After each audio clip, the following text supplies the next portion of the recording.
5, 4, 3, 2, 1. We are live. Are you so nervous? I'm so nervous. Oh gosh, Are you nervous?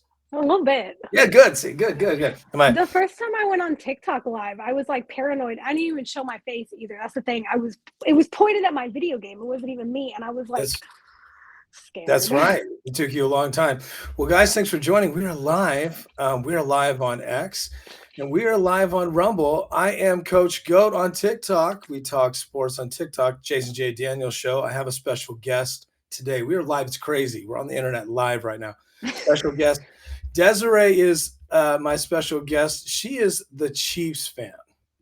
I I have am. I have a Chiefs fan. I'm just going to put her graphic up there. If you want to follow her on TikTok, she is the Chiefs fan.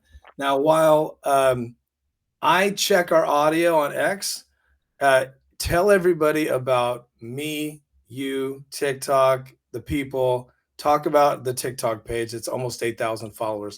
Tell them what we do on TikTok. Okay, so he runs a TikTok that is, yeah. This guy. Oh wait, it's backwards. Jason over here. I'm over here. I got mine. And the TikTok page. I'm a subscriber, by the way. So when you find it, She is. subscribe because it's worth it. She is. Go ahead. That's how I got in his fantasy league. But he talks NFL. He's very fair, very informational, because when I got into football, I didn't know anything. So he taught me everything that I now know. Well, almost everything. I might know a little bit more than him now, but that's fun. She might. She's a mega Chiefs fan, so we're in good shape, guys. We are. We're doing good on X. Almost 7,000 followers. Pretty crazy. The Goat Targaryen on X. If you don't know why, you can Google it. But I am Coach Goat on TikTok. All these handles. Yes. So Desiree is one of our victims. I mean, friends on TikTok, and she loves the Chiefs. Show us your gear. She's dressed up now. For some reason, you have to be a Taylor Swift fan to be a Chiefs fan. I kind of missed that fucking memo. But show us the shirt again. Show it again. That is awesome. Okay. All right. So it's and behind you have a shrine to Taylor Swift. Yes. We will worship Taylor Swift later on, guys. That will be the next part of our service. We'll take an offering first. You can give to, just kidding. No, don't give me anything. We're going to talk about that. And I got to tell you, welcome to the Jason J. Daniels Show. So we have a fantasy league, which is awesome. We're going to talk about that. Desiree, this is your first time being in fantasy football. Talk about that experience. I'm just getting into it. Like you paid for a subscription to the page, TikTok, and with my subscription, I will coach you on fantasy and kind of break you into the fantasy world, right? Talk about that experience for folks who've never played fantasy football, being the first time you played it. So it is a little confusing at first. Fantasy in general, it's a little there's a lot. You kind of, I mean, you could do the research and study if you wanted to, but I mean, you kind of just get thrown in to it, and you really have to learn at kind of a quick pace to understand what you're doing, what you need to do, what moves to make, what players to play, who to bench, who to drop. Thank God it's only the offense you have to put together, because I could not put together my own defense. I could not. Yeah, they don't have lives or jobs, and they play defensive fantasy. It's crazy. So I didn't even know that was a thing. Yeah, you should know, because it's terrible. Honestly, if it wasn't for your coaching in the beginning, I probably would have struggled, honestly, because that was really helpful. Because I asked you like the same question 4 times before it clicked about like my defense and my players. Yeah. Like, oh, hey. So while you're speaking, we have the MAGA lunatic in the chat. Of course we do. What's up, MAGA? What's up? Jason talking about the Bills. I will talk about the Bills. We'll do that. The Bills suck. That's all you need to know. Oh, the Bills suck. Now you need to speak up when you yell that, because all the Bills fans in New York need to hear that, or New York State. Do you really think they suck? I mean, they're number 2 right now. They're a game back. They probably will. I just don't like the team as a team. I just don't like the team. Okay, so we do have viewers on X, viewers on Rumble. So thanks, guys. Nice. Okay, so here's the thing. Oh, back to fantasy. So you're looking really good. You had a good day again. A I good day. know. And you are, let's just go to it. Let's go. I'm gonna go to I our mean, league the here. person I'm up against, who am I up against? Is it Dak to the Future? Yeah, I actually gave you a tough matchup here. Let's go to, you can see my He screen, right? honestly could still beat me because he's got more players tomorrow than I do. I only have one, and I think he's Yeah. got three.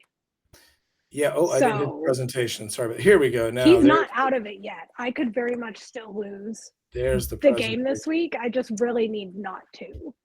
Yeah. So okay. So I'm Goat and Shock, obviously, and playing CD Nuts, and we're both just bottom feeders. Breeze looks like he's gonna beat Elijah. I'm shocked. I can't. Breeze That is just he's unstoppable. Like, this is the first year in 10 years I'm gonna not be the champion, which sucks, but it's cool. Guys, we created a trophy, and I'm gonna put whoever's first place on it, mail it to them, and they get to hold on to it with the promise that they mail it back or stay in the league because they're going to be the champion. And it does work. It's a lot of fun. We had 8-person league. So Elijah is second place, trying to beat Breeze in first. But what happens is, at the end of our league, end of our playoffs, is where I just match up the strengths to strength. So Desiree, look at this. Tay Voodoo, that's you. You're really close. That is so close. Dak to the Future is third. So basically, you're fighting for third. So you have to win out. It looks like second place is not going to happen, but it looks like you could come in third. You just got to fight for it, which is dope. You got if you can hold on. If you lose, I think you're a fourth place lock. But still, let's just say worst case scenario, fourth place. Best case scenario, second or third. I mean, anything's possible. How do you feel about, like, never playing and then, like, playing in a tough league? Like, we're killers. Obviously, Breeze is really good. I'm very good.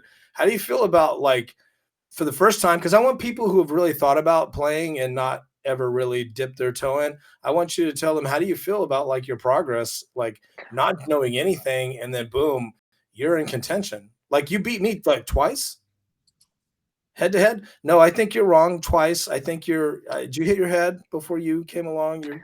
I just want to remind you that I'd already beaten you twice. Yeah, once pretty badly, and then you decided you wanted redemption last week. I did. Yes. Let's review what that score was. Yeah, I'm the dummy who put because you were talking shit to me. I was like, oh yeah, and so I put us together, and for another match, I beat you by like 100 points. You smoked me, so I have to say, I rarely give people props, but so how does it feel? You're beating really good people. You're in contention. You're not a bottom feeder team, and you know what you're doing. How does it feel? It feels really good, and honestly, it's really fun. Like, it, I have a lot that goes on in my personal life, so it's okay. My husband just texted me. He can hear me. He's laughing at me. That's cool, though. I think it's cool. He's, like, supportive enough to roast you like the rest of us. That's love. Yeah, my relationships. It does feel good, and it is a lot of fun, and it is. I mean, honestly, it takes. I mean, I usually Tuesday morning, I'll go and do a quick line setup. It takes me like maybe 5 or 10 minutes, and by Thursday, I've gone through and nitpicked it. Yeah. And so, like, it's just a little something that just takes a little part of your day, but it's a lot of fun. It really is. And you don't honestly, to do this well my first year, I thought for sure I would be in like the bottom 3. So to even be in 4th, I'm kind of astounded. Yeah, in fact, like, at this point, I'm so out of it, like, I don't care. And you still are in it at the very end, like, even like it's wild, right? So it's pretty cool. It is wild. Magus to talk about the Colorado Buffaloes. I've already been doing that. I won't do that tonight. Maybe tomorrow. Well, that's really cool. Also, I want people to realize, like, fantasy is, like, it's such a big deal now. Like, I really think it affects the game. Like, the game is, like, in real life, is affected by stats, which I have a huge problem with that, but it is what it is. I have to adapt. But it's really nice that you actually have a support system at home where they roast you and then we roast you. I just want to say, I think it's important to get into a league that's fun and where you can like connect because like I Yeah. talk to you and I talk to Breeze. Yeah. And like so I've had conversations with the other league players and I like you I think it's important to find a league that you can actually like get involved with and it's not just like random people you just never talk to because that's half the fun is getting to trash talk the people you know that you're playing with. That's half the fun of it. Yeah, right. Yeah, right. And we've never met. None of us have met in person, but we're all across the country, which is wild. Yeah. We're gonna make some changes to the rules, though. I found that we could do some things better because I used Yahoo. It had limitations. It'll be a little harder, but it was still fun. The one thing I didn't realize is kickers were gonna go crazy. The bonus was wild. I just want to say I told you so. Because you hated on I want to say I told you so because you hated on how obsessed I was with my kickers and I kept trying to tell you that they mattered. Smart. See, I didn't realize I was setting myself up to fail by not paying attention to kickers because I set up the bonus. No, in fact, this is the most, I think this year, the most 50-yard field goals kicked ever in NFL history. It's like automatic for these guys. And a 50-yard plus the touchdowns should Yahoo. We called it a 50-yard touchdown bonus, but it really is a 40-yard. So half of the bonuses people got this year would not have existed if it had been 50. It's really hard to do a 50-yard TD. So Yahoo only will set up a bonus at 40 yards, which is crazy. So I was like, whatever, I'll take it. I was crazy. I was wrong. I got killed because of that a few times, but it was a lot of fun. The feedback is really great. You guys have given me, and next year you could totally win it. Like I actually thought you had a really good shot at winning it halfway through. I was like, wow. But you will have to be a statistically minded person. You have to really be kind of like into it. Also, you said something I want to talk about. Remember earlier in the year when there was a little bit of controversy and everybody started kind of fighting? Right? And we forgot about that. Yeah. I had to remind you. We completely just forgot it. We moved on. And that's what's great about a fantasy league is people always have a good draft and they're yay, and then they fight around week 3. Two or three people always get into a brawl, and then everybody's like, we're gonna quit this league, and everybody thinks it's over, and then week 7 everybody forgets. And that's what's the cool thing about fantasy. Sports are like that. That's the coolest thing about sports. So I was in that brawl. So you were, yeah. That's why I brought it up. It's kind of you're really good at fighting, by the way. I am. You were a trench fighter. I should have been a lawyer. I got argued on blue in the face. You have no problem. But I do love how it's not about like, like you could be right, you could be wrong, but it's like just about communicating your point, your opinion. That's what it's about. So speaking of communicating your opinion, let's get to the Chiefs. The reason why you're on here is you are Desiree, the Chiefs fan. You are the only person I know that is a Chiefs fan to the point to where you will follow them anywhere. You will watch their shows. They have cereal. I was in the store going, they're like on Captain Crunch. Have you seen the cereal? It's like all of the cereals mixed into one cereal. It is the most disgusting. I'm like, who would eat that? Did you buy that cereal? Is it good? I did not buy it. I mean, like because my household doesn't. My husband does, but we're not real big cereal eaters, and it would just go to waste. Right. But I think it's cool. Now I love it. Did you know? Okay, I have a Jason Kelsey trivia for you. Now you watch their podcast. You have shrines. These guys can do no wrong for you. You're in. Okay, you're in. Well, we'll see how much I know about Jason Kelsey then. Do you know his middle name? Hang on. It's interesting. I feel like they've had that discussion before. It's on a Buffalo Wild Wing commercial, by the way. Wild Wing. It's Wild Wing. Oh my God. I know what you're talking about. What? His name is Jason Daniel Kelsey. Isn't that crazy? That's why I brought it up. It's crazy. Jason Daniel Kelsey. I'm like, if you watch that Buffalo Wild Wings commercial, that Buffalo thing is talking to him, that creepy Buffalo thing, and he calls him Jason Daniel Kelsey, like he's trying to get him straight. By the way, I dislike everything they do, but I love that commercial. He makes me laugh in that commercial. Like, I have to be honest, Jason Kelsey's great in that commercial because it's a very funny bro thing. It's funny. I love the Kelsey brothers. Right. Okay. So I don't get the Kelsey love. Tell me why you are in love with the brothers. Okay, well, as a fan. Travis, we know. Is it okay? So it was because of Taylor Swift. This is where it started. Okay. But it has grown because power of the brand. I guess so. Thor. Sorry, the dog. The dog. Oh, sorry. I thought you were worshiping the gods of thunder for a second. Yeah. Worshiping Taylor Swift right now. You got the gods of thunder. Yeah. Kind of freaky, but let's go. No, that was how I stumbled across the New Heights podcast, which I actually listen to now. Right. Not like consistently, but pretty often. Do it every day. It's a lot. They do a lot. They do, and like I've watched the snippets of it I watched some of it on YouTube. I do have them on my Apple Podcast. Okay. I watched the snippets on TikTok, and like just they're just two brothers chatting, hanging out, and having a good time. And I think I am a sibling, so maybe that's part of the draw for me. Is I have siblings. I don't know, but like they're funny, and I like their personalities. And like, why didn't Jason pack jeans for Jason? Like, it's those funny. It's from a clip. It's okay. It's right. Okay, so like it's just this brotherly comedy, love like the and comedy antics, and yeah, they're funny. They have serious moments. They talk NFL too. Sure, I don't of course. always understand what they're saying, but and it's a more human look into them because they're very normal on the podcast. They're not Jason Kelce from the Eagles and Travis Kelce from the Chiefs. They're just brothers, Jason and Travis, hanging out and talking. Do you watch his wife now has a podcast that was... Yes, she does. Okay, apparently you watch it. So now she's got one, and that's look, I'm not judging. I have one. Clearly, everybody has one. That's the future. Yeah. It really is. That's why I'm doing this future. I used to do more of an interview because when I was a hairstylist, I used to do in the salon interviews in the chair, which was a lot of fun, or go out on the field. But now we're just doing it this way. I got a tough question for you.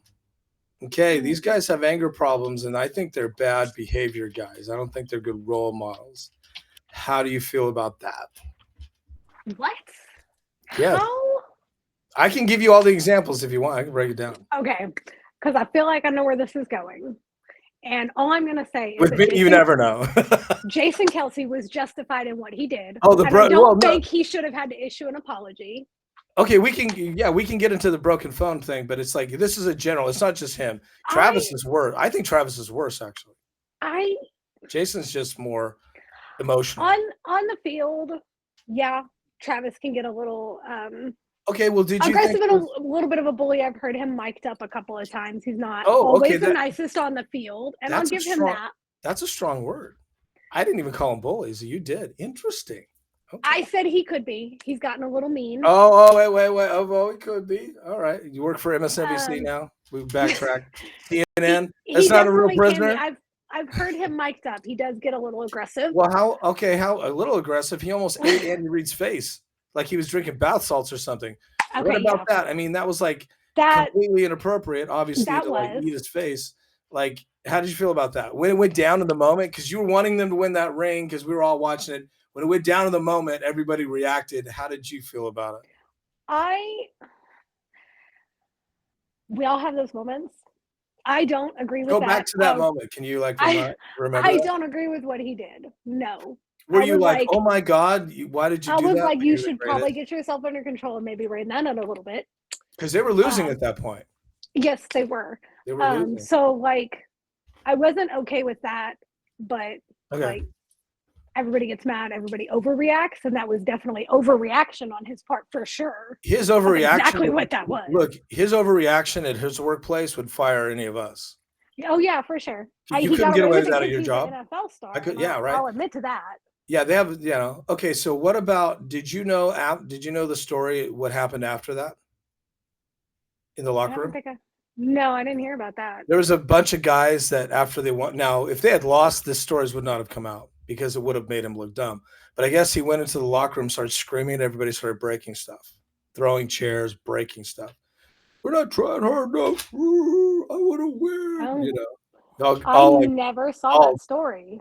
Yeah, it's like it's a in fact, yeah, it's like in fact when I posted a TikTok about it, like I got all sorts of hate, obviously, because that's what Chiefs fans do. Not all of us. Not you. No, you actually. This is why you're doing this because you're a Chiefs fan I respect. Because you don't agree with my opinions, but you let me run my mouth, and you're like whatever. But you will engage and be honest. Like you know that they've gotten away with some flags, Mm-hmm. and I that's do. all I'm saying is I just want Chiefs fans to own the fact that that is. I had a Chiefs fan who commented on one of my. It was funny. I forget what app it was, but he commented and said, "I was like the Chiefs. Hey, it's all good. Just accept the fact, fans. This was essentially I said, accept the fact that the refs are going to get the Chiefs to the Super Bowl, and you're going to get your ring." Cool. It was TikTok. I saw that. Right. And then somebody's like, well, what you got to eat your words when they don't. And it was a Chiefs fan, the Chiefs logo, like, what do you guys want? I'm telling you, yeah, like Chiefs fans they want to disagree with me so hard that it doesn't matter how they disagree, they want to disagree. And as you know, I have thousands of nasty comments. I mean, people can read them, right? People hating me when I am hard on the Chiefs. Now, yes, I roast on TikTok and I do this voice that's like very annoying and it gets people mad. I get it. Like, and it's like oh yeah, oh really? Oh yeah, cry, Mahomes, right? I do this like cry. Yeah. That is my favorite thing to do. Oh, boo, I find it funny. They hate it. I think it's hilarious. I crack up watching your videos like that. Because he's like, and it's always like matches this. Remember when he told Josh Allen last year? I don't know if you saw that, but he's like, they were trying to shake hands. These refs are stupid. It's fucking like, he's like, it's preposterous. But when other teams, it's crazy. When other teams get robbed by them, teams don't complain because they know they can't because they get fined by the NFL. Like the Chiefs can do whatever they want. So back to Kelce. I don't know about that, but okay, we'll get to that. Oh well, tell me when they didn't get away with something. They're 15-1. Okay, well now I have not disagreed where I've seen it a couple times where they've had a game saved for them by a flag or something. I've not denied that, but there's also been several games where it's just come down to the Chiefs' abilities. Sure. Like if you want to go ahead and get into the Christmas game now, we can because that was all Chiefs' abilities. And the refs really seemed, at least the one ref, kind of seemed to have it out for him a little bit. And whatever it is, what it is, we still won anyway. I don't even care. Yes, that's the correction game. There's always a correction. So the NFL goes hard on the Chiefs the other way. But because the game before was the game point out that they won on their merit and their abilities, not due to a save. I can't argue that. And I've also said that. Look, you don't get even if the refs are giving you flags all day long, you still got to throw touchdowns, you still got to catch the ball, you still got to play the game. Yeah, so, on some level you have to be able to perform. Yes, you got to win. Even though like you can give somebody an opportunity here, tee it up. If they can't take advantage of it, that's on them. But let's go back to the Travis Kelce anger thing because we got sidetracked. Okay. So so what happened was he started breaking stuff. Then they won because Mahomes was an assassin. I'll give that. Look, everybody knew that he was going to throw a touchdown and he had to do it to win. Everybody knew it was coming and they couldn't stop it. So even though I thought that it was a bullshit, whatever, there was stuff the Chiefs got flags last year, but not like this. My hats were off to them. Okay. It's a different story. So this year, but anyway, so the guys were like, he's a leader. That's great. That's not leadership when you're breaking stuff in your workplace and basically intimidating people. What do you think? Yeah, no, that's definitely not leadership. That's a lack of anger management for sure. 100%. I did not even know about that story. Yeah, you can look it up. I haven't heard anything this season like that. Again, I'm not in the locker room. I don't know. You're telling me to hold on, so you and that is and that is true because they have a crisis management team working with them and going, you got to chill this out. Now, who isn't chilled out is Jason. Jason is so emotional. He's the kind of guy that will get crazy on you and then start crying about it. I'm sorry. Now, let's talk about him breaking the phone. That kid deserved it. You cannot change my mind. I will die on that hill. I don't even care. I'm not going to try to change your mind. Yeah, I'll die on that hill. Like that kid, because here's the thing. At first, the video that went viral was like a snippet of it, and you really just saw like the last comment he made, which was a guy calling his brother a derogatory term for a word being with Taylor. We disrespect that word, and let's be clear, that guy that said that is a piece of shit. Yes. So I'm not defending pieces of shit at all. So like what we saw with him in the first video that came out was just him saying that, and then Kelsey's reaction. What later came out was the full video. This guy had followed him for I did not know that. Yeah, he'd been following him for like 5 minutes, 5-6 minutes, antagonizing and just poking that bear. Let's just poke that bear. And then he made that comment about Travis and Taylor, who at this point, they're all like the two families have kind of meshed into one at this point. Oh, really? So like he managed to Taylor. You mean Taylor Swift's husband? He shall be known as Taylor Swift's husband. That was a little parasocial. She deserves it, but that's not the point. I'll tangent that later.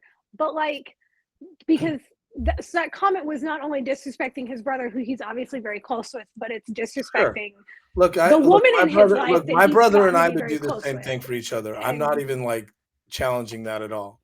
I mean, that was after like 7 minutes of antagonizing, and he's a better person than me because I'd have turned around and laid the guy out. Like I'd have just here's what in the face. I'm just saying. I'd keep going. I'm sorry. Keep going. I shouldn't let you. This is good. I would have hit him. So in all honesty, he shouldn't have broke the phone, but he showed a lot more restraint than honestly probably most of us would have, because I looked at the comments on so many of those videos that came out of people just supporting what Jason had done and saying that if it'd been me, I'd have hit the guy, or this is where I'm going with that. I'd have done this and I'd have gone this much further and I'd have gone this much further. And like everybody was like, man, he's so much more in control than I would have been. And I'm just like, yeah, because if you were to disrespect my brother or my sister, I wouldn't even think twice about laying you out on the ground. He just smashed the phone. Okay, this well said. Okay, this is why I was really intrigued by this, because there are certain things that sports guys do. Even the Andy Reid face eat off, people were mixed on it. This right away, people were like, "This guy's a piece of shit. He should have broke his face." Like people were like really wanting Jason to be more violent than he had been, and the way you reacted, like right away, like that was like everybody had an opinion. Okay. That blew me away. And then when I commented going, so we're just going to be, here's my point. We're super rich. We're a millionaire. We have no problems in life. People worship us. We get away with everything. You can handle 5 minutes and not break people's phones. To me, that's the ultimate elite move, to say, I'm just going to take your phone and smash it. Yes, the guy deserved retaliation, but we have to be civilized. This is just where I'm coming from, right? Mm-hmm. My point was they're both wrong. But then once again, the Chiefs fans calling me the devil, telling me I'm stupid. And then here's what made it worse for me. Jason Kelce called him that name back more than once and was nasty about it, looked with intentionality. So are we okay with him doing that as well as breaking the phone? I'm wondering, where's the line?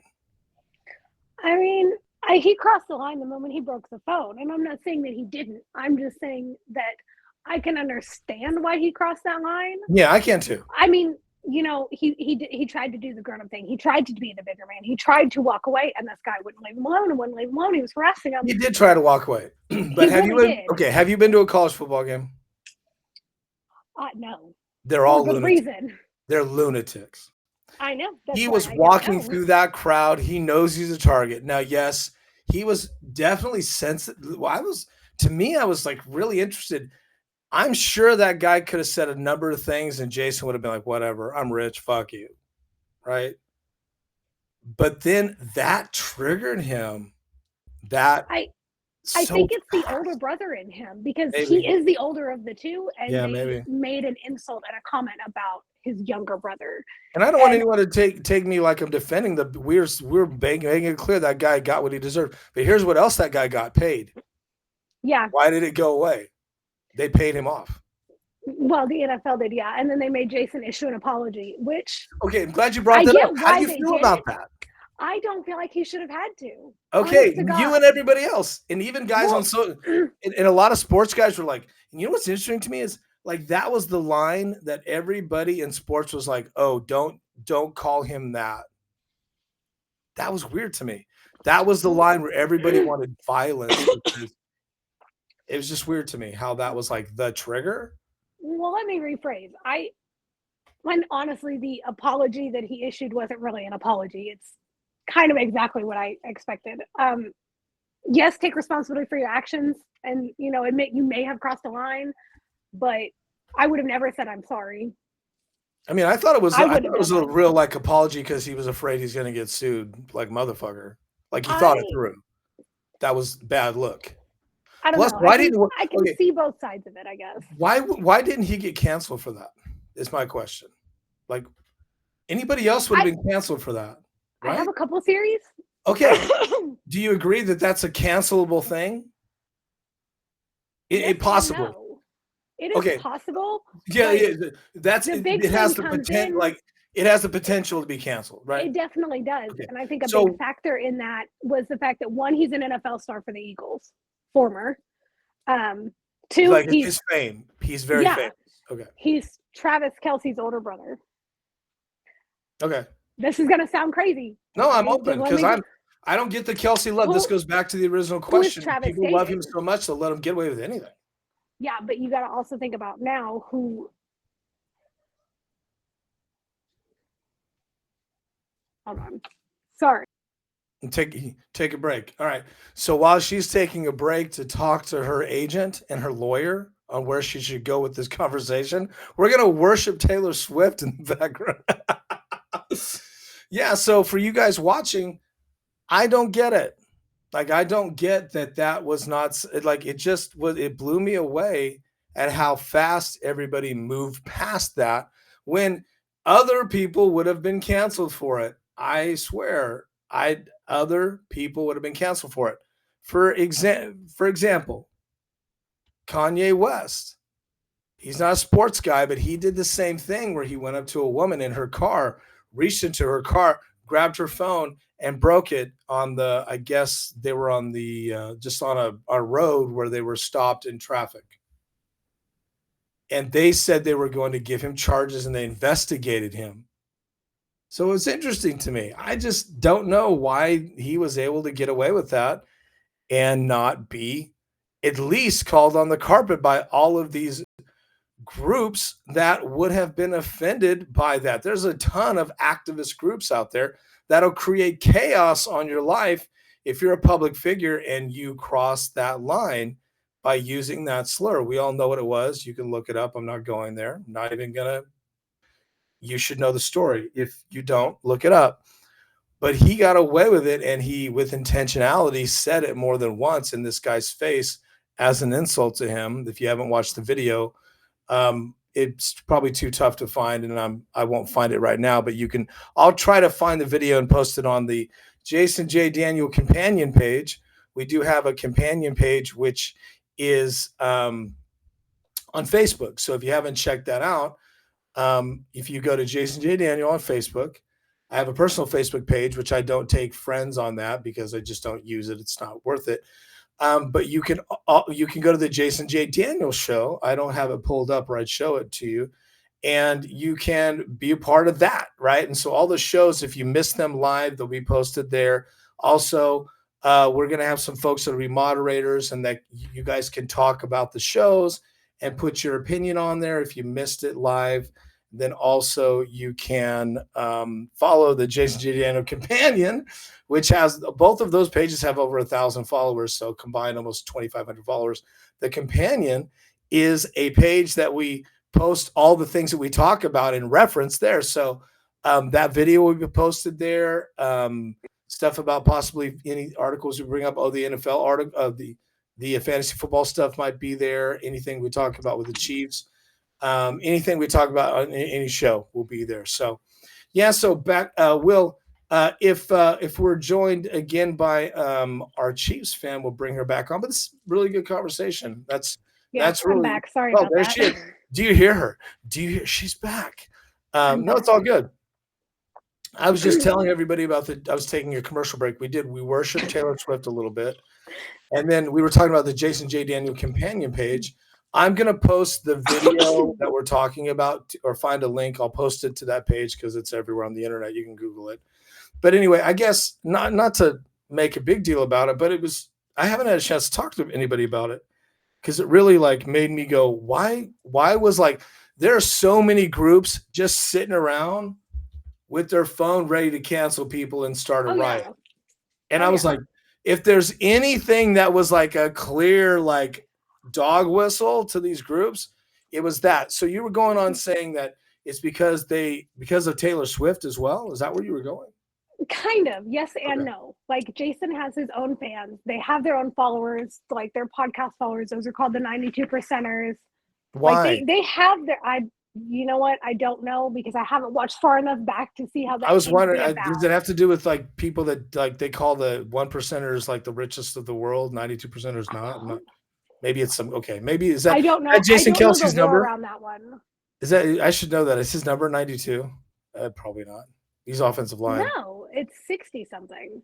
Yeah, whatever. I don't know. Okay. So I don't know why, but like, so they already have those people, but then. My dog, sorry. You stop. Then stop, dog, stop. He's about to knock my phone over. But then on top of that, like phone dog. The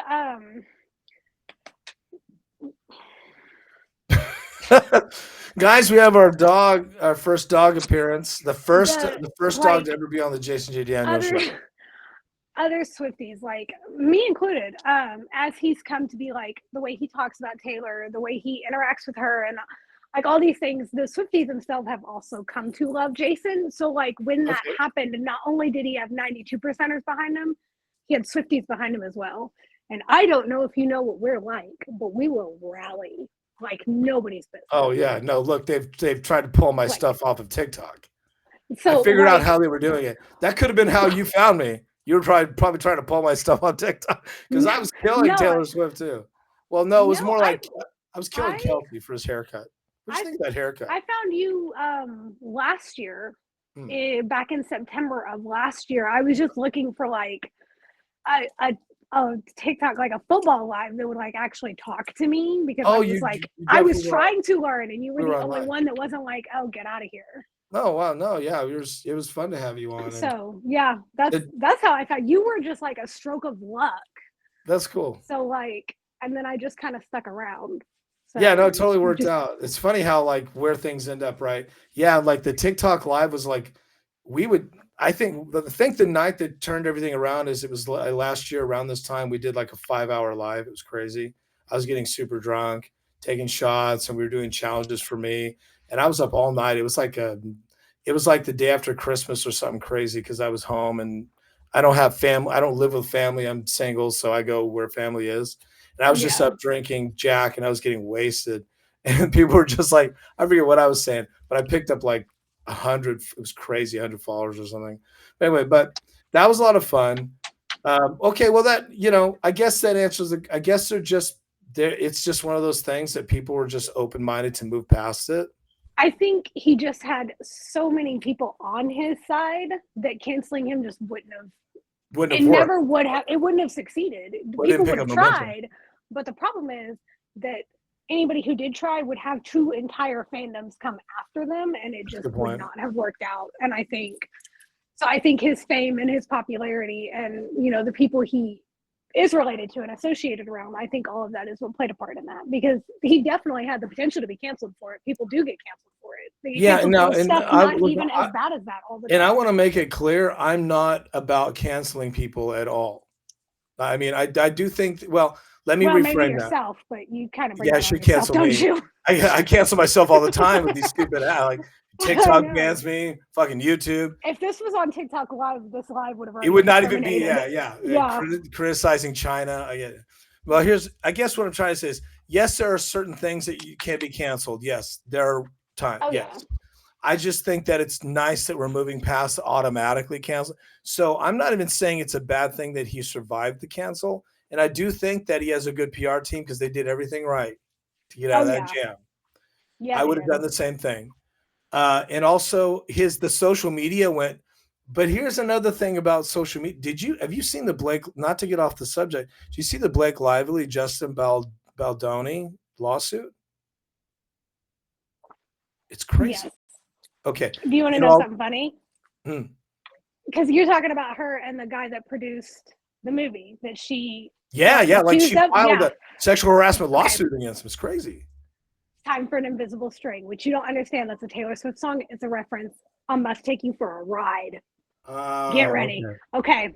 So was that God? That had to hurt. Like, is that a ghost? Had to hurt. No. Please, if your dog attacks you to prevent you from talking about the song, I'm all for it. Go, dog, go. He fell. He fell off my lap and hit his head on the desk. Oh, man. Bad dog. Next time, bite. He's stupid. It's okay. He's not a bright dog. Well, he was trying to save me from hearing the story. No. So the PR team that he is using to try to tear down Blake Lively, one, it's been released that they intentionally sabotaged her. You're going where I was going. Wow. It's the same PR team that went after Selena Gomez, tried to do the same thing to her. It's also the same one that went after Taylor in 2017, which is why she went MIA for a year. Okay. It is the same PR team Scooter Braun used. Yes. This is what they do.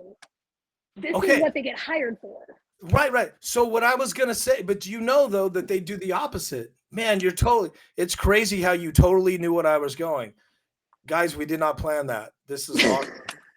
They do the opposite. Well, they will I didn't realize they hire people to create fake positive posts. Did you read the lawsuit's 80 pages? Did you read it?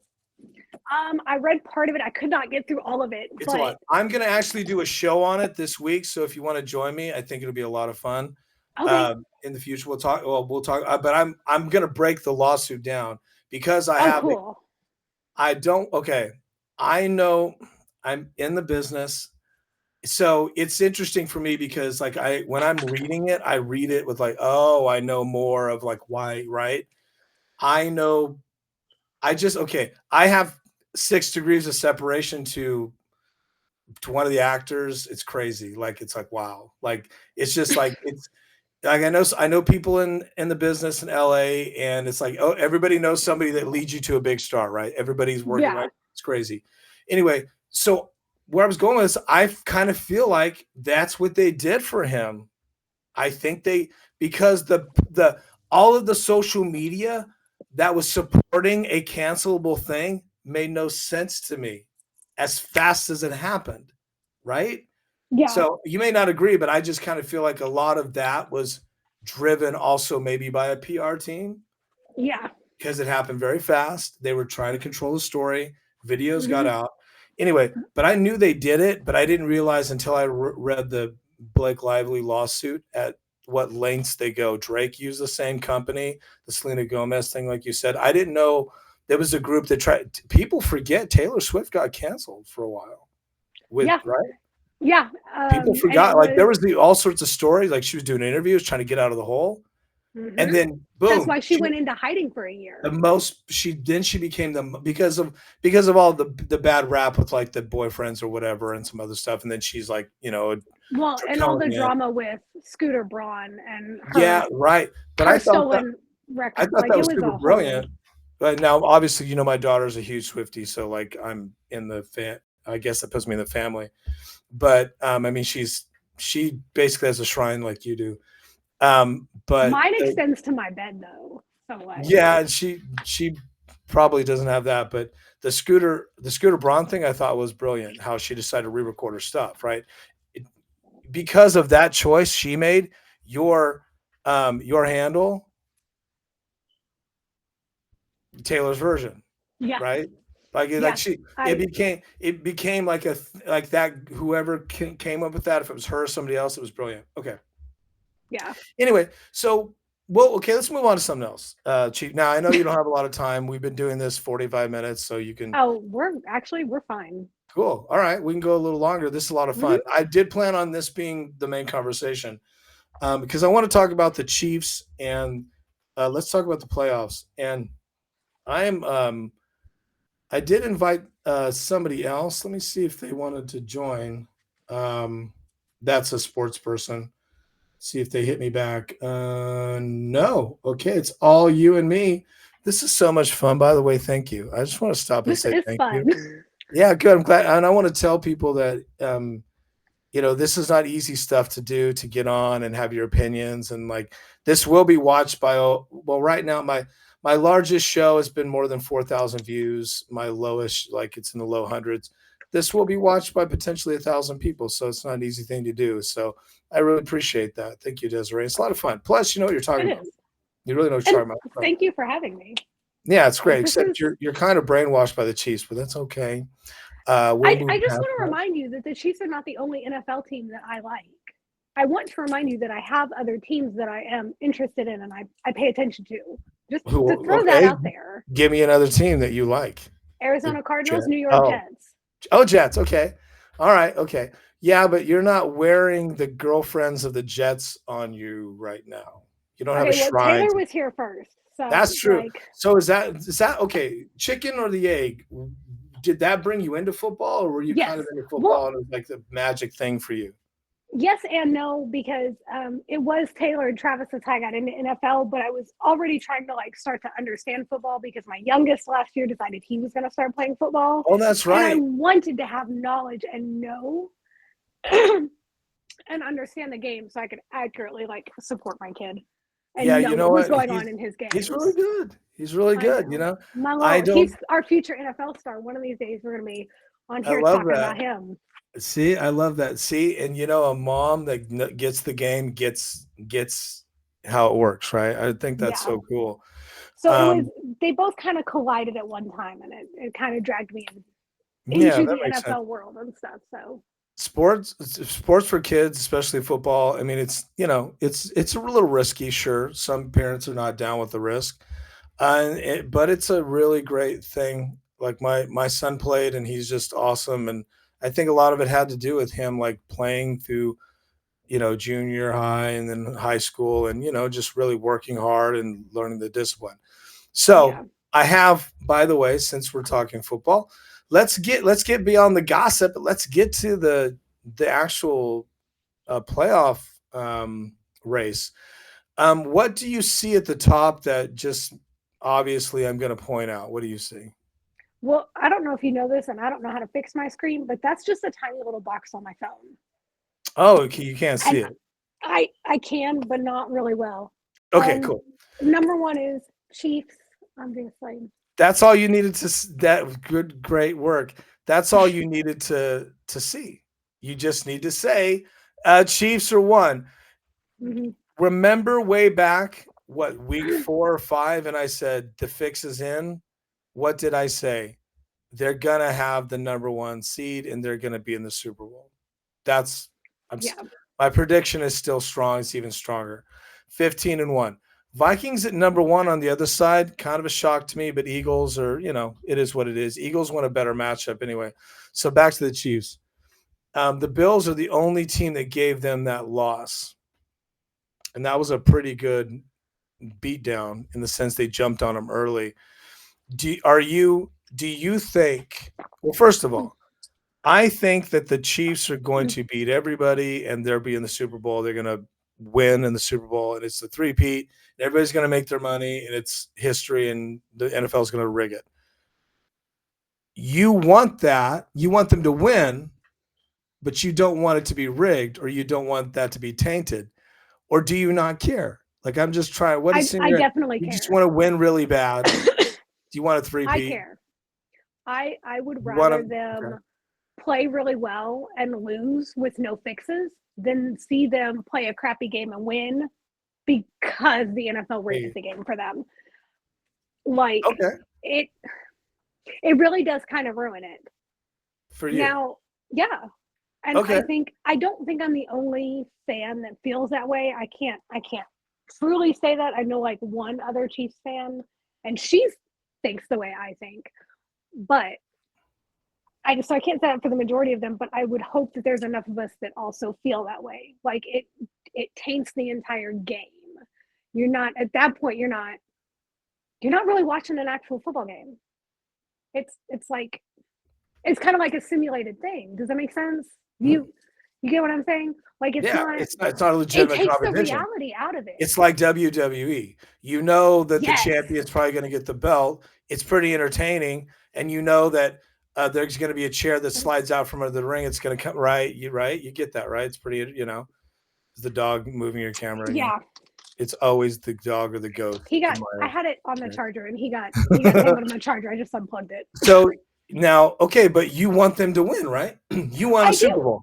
I want them to win the Super Bowl, but I want them to do it on their own merit and their own abilities. So what would be a clear cheat for you?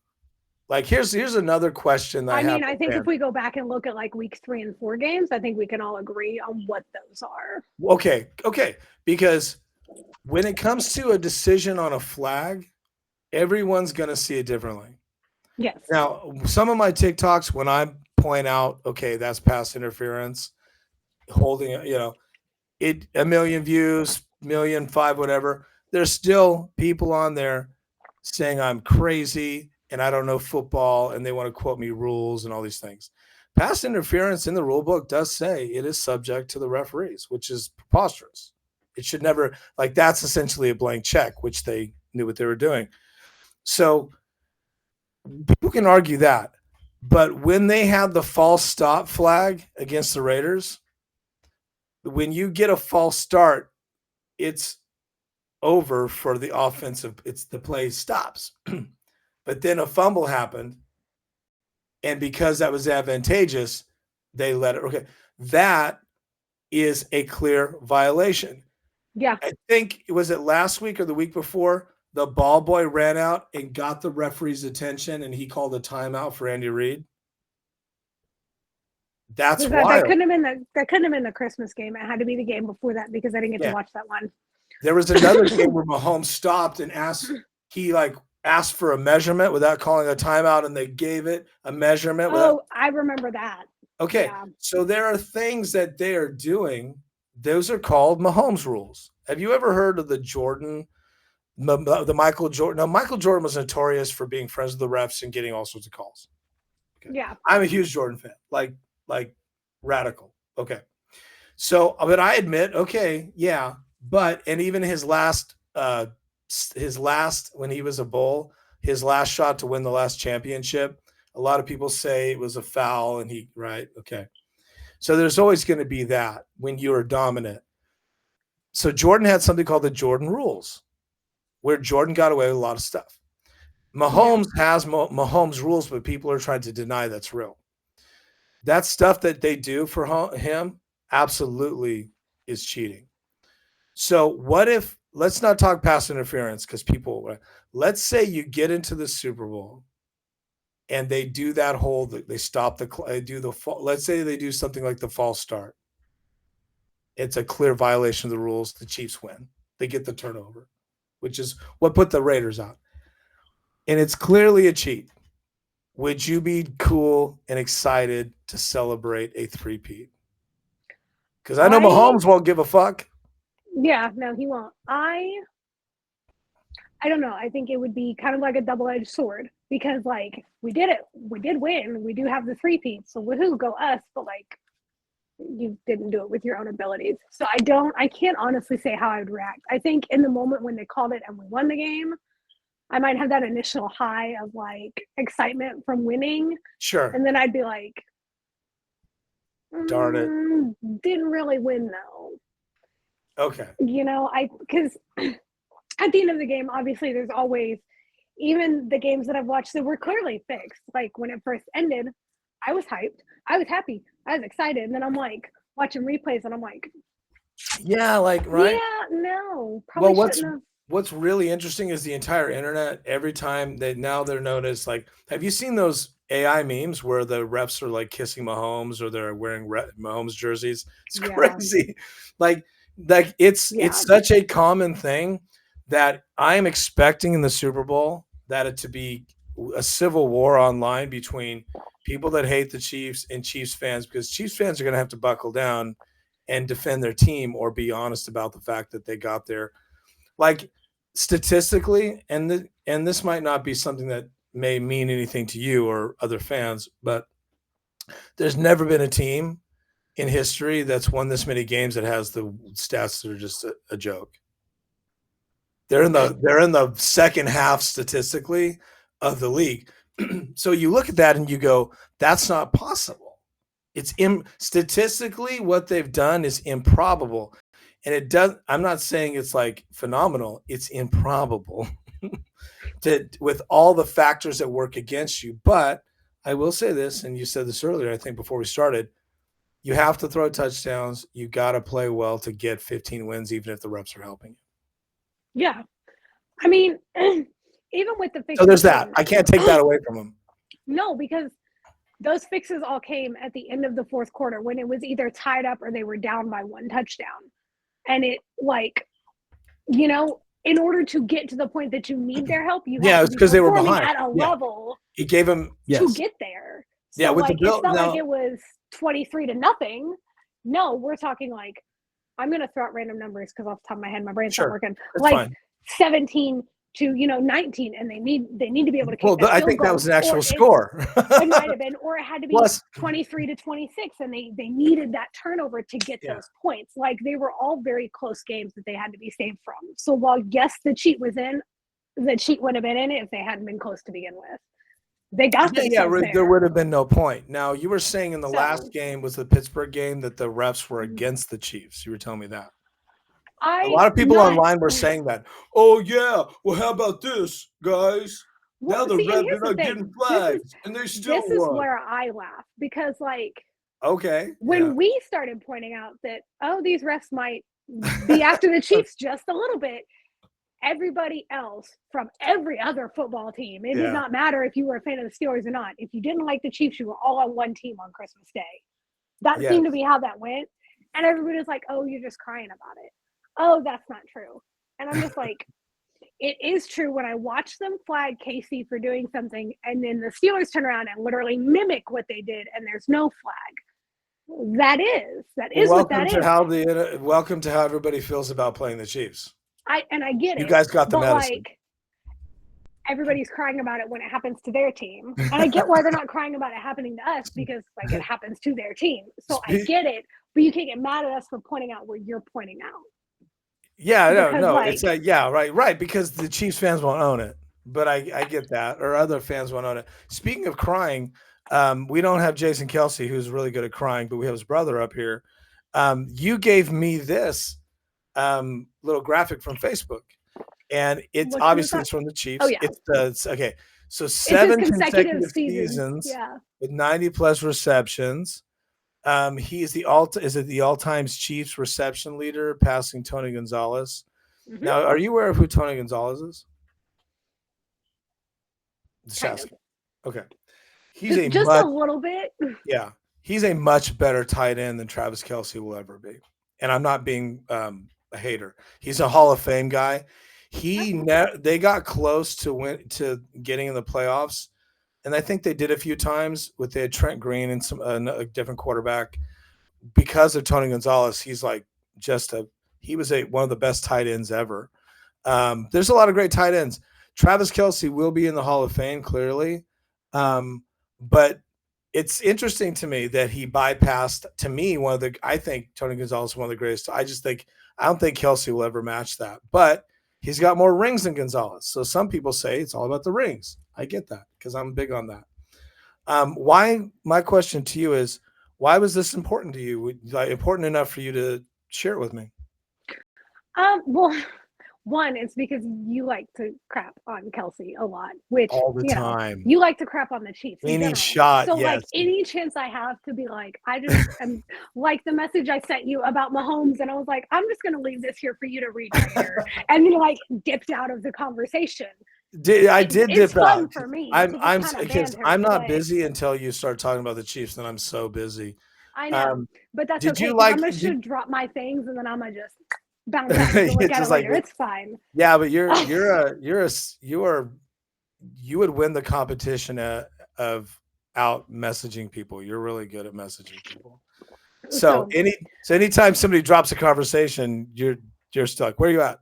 Um, Now, did you watch that video of them running around? Of course you did, running around the locker room with their like Christmas oh cards my god. on. So I You watched. love that. It's I so watched. I cute. did. It was great. Did you see the velvet football? The velvet red velvet cake football? No, it's not great. None of it's great. It's It's funny. preposterous. It's like It's it's not funny. football. It's the game was over. The game was Yeah, over. They're no, celebrating. They're you're having right. fun. The To game me, is over now. It's never going to be the same with all this WWE I bullshit. I Cakes. thought it was Hey, you want fun. a cake? And Who can? well, Give and like it was a Netflix special. So anytime Oh, Netflix does Netflix production. Yeah. well, it's not just that, like Netflix is a big deal. Look, So like they had to do something, whoever, won the game, they were gonna do the same thing with them. So like Netflix was promoting themselves in promoting the Chiefs. That's what all that was. But yeah, oh did you see Andy Reid in the Santa suit?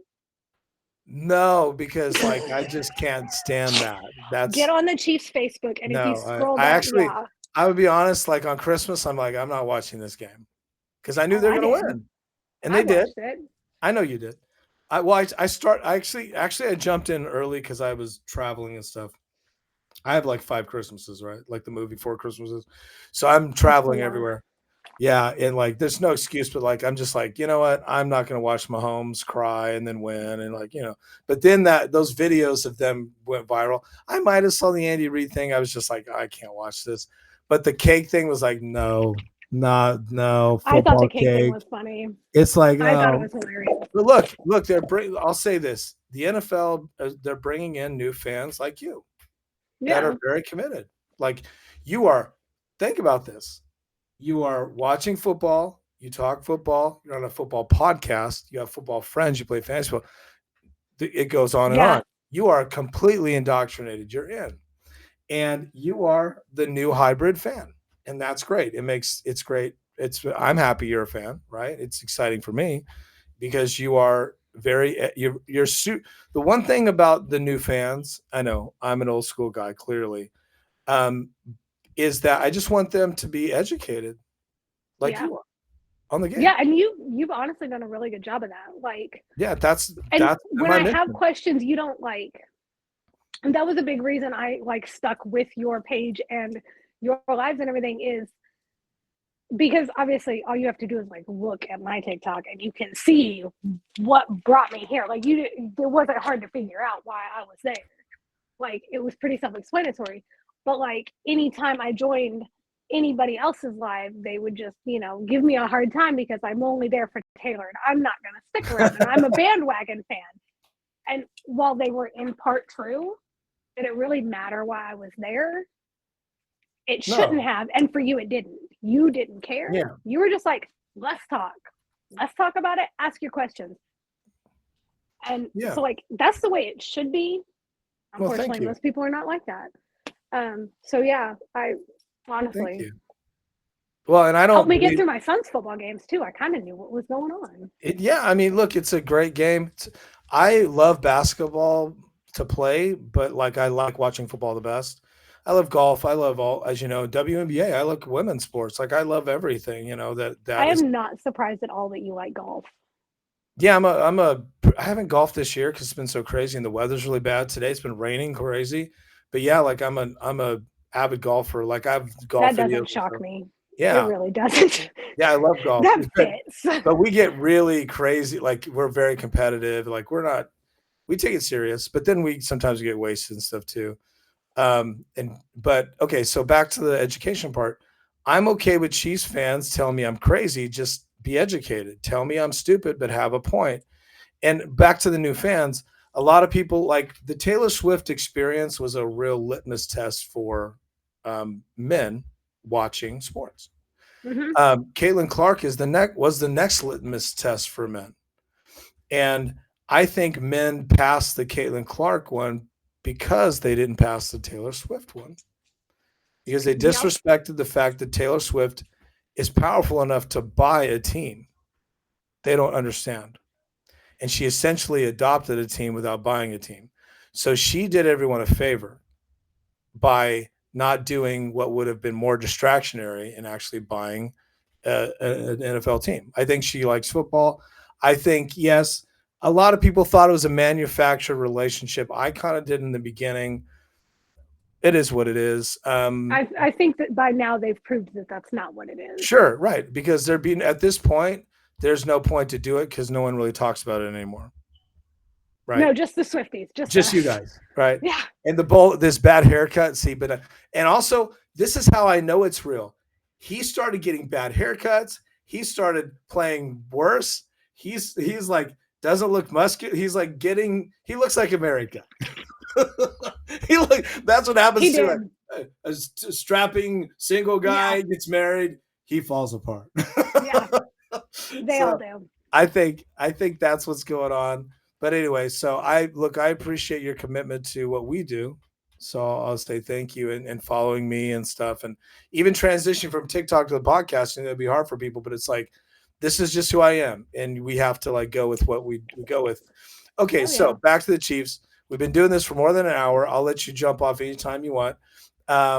But my kids are still awake and really rowdy, so it's they're wild. They're sugared up. Let's rock. Are they eating the Travis Kelce, Jason Swift, Jason Taylor Swift's? No, wait. Travis Swift, Jason Kelce cereal? No. Okay. You're bad. No, they just ate giant gummy tacos. I'm gonna let them flap for like another 45 minutes. That gummy tacos. Oh, that's right.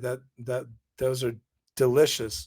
Okay, so back to the three-peat. So I'm telling you, as a Chiefs fan, you're going to get what you want. I'm predicting the future.